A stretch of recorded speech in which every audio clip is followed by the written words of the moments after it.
آپ کو بتاتے چلیں اسرائیل کے فضائی اور زمینی حملوں سے مزید 33 فلسطینی شہید ہو گئے ہیں۔ شہداء کی مجموعی تعداد 42,603 ہو گئی ہے۔ شمالی غزہ میں اسرائیلی کارروائیوں میں شدت آ گئی۔ اسرائیلی فوج نے جبالیہ کے کمال عدوان اسپتال اور انڈونیشیا کے اسپتال کا محاصرہ کر لیا۔ جھڑپوں کے دوران متعدد فلسطینی شہری شہید ہو گئے۔ جبالیہ میں حماس اور اسرائیلی فورسز میں بھی لڑائی جاری ہے۔ القسام بریگیڈ نے شمالی غزہ کے علاقے جبالیہ میں کارروائی کرتے ہوئے اسرائیلی فوج کی اسلحے سے لدی گاڑیوں کو تباہ کر دیا۔ حماس نے دھماکہ خیز مواد سے اسرائیلی گاڑیوں کو نشانہ بنایا۔ حماس نے حملے میں متعدد اسرائیلی فوجیوں کی ہلاکت اور زخمی کرنے کا دعویٰ کیا ہے۔ اسرائیل کے لبنان پر حملے نہ رک سکے۔ لبنان کے دارالحکومت بیروت کے حریری اسپتال کے قریب اسرائیلی طیاروں کی بمباری سے بچے سمیت 4 افراد شہید اور 29 زخمی ہو گئے۔ بیروت پر ایک اور حملے میں متعدد افراد شہید بھی ہو گئے۔ اسرائیلی طیاروں نے بیروت کے جنوبی مضافات میں شدید حملے کیے، جن میں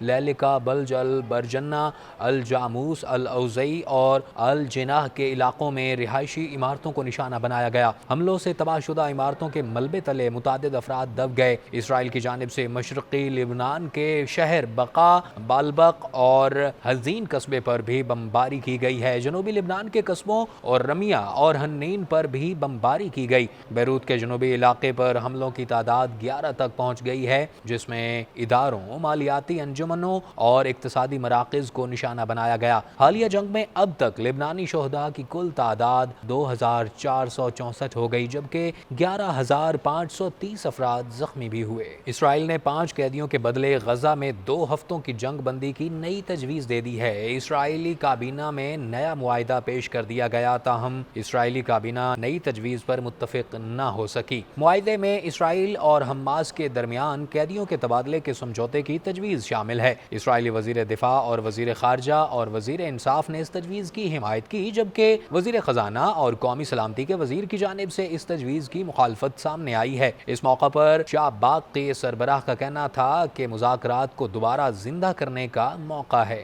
اسرائیلی حکومت نے غزہ والوں کو اپنی زمین سے ہمیشہ کے لیے بے دخل کرنے کی دھمکی دے دی ہے۔ اسرائیلی وزیر کہتے ہیں کہ فلسطینی غزہ کی پٹی چھوڑ دیں۔ اسرائیلی سیکیورٹی وزیر بن گویر نے ایک بیان میں فلسطینیوں کو غزہ سے مکمل طور پر نکالنے کی ہدایت دیتے ہوئے کہا کہ یہ علاقہ اسرائیل کا ہے۔ فلسطینیوں کو چاہیے کہ وہ رضاکارانہ طور پر یہ علاقہ چھوڑ کر چلے جائیں۔ رضاکارانہ چھوڑنے پر فلسطینیوں کو دنیا میں کہیں اور بسانے کا سوچا جا سکتا ہے۔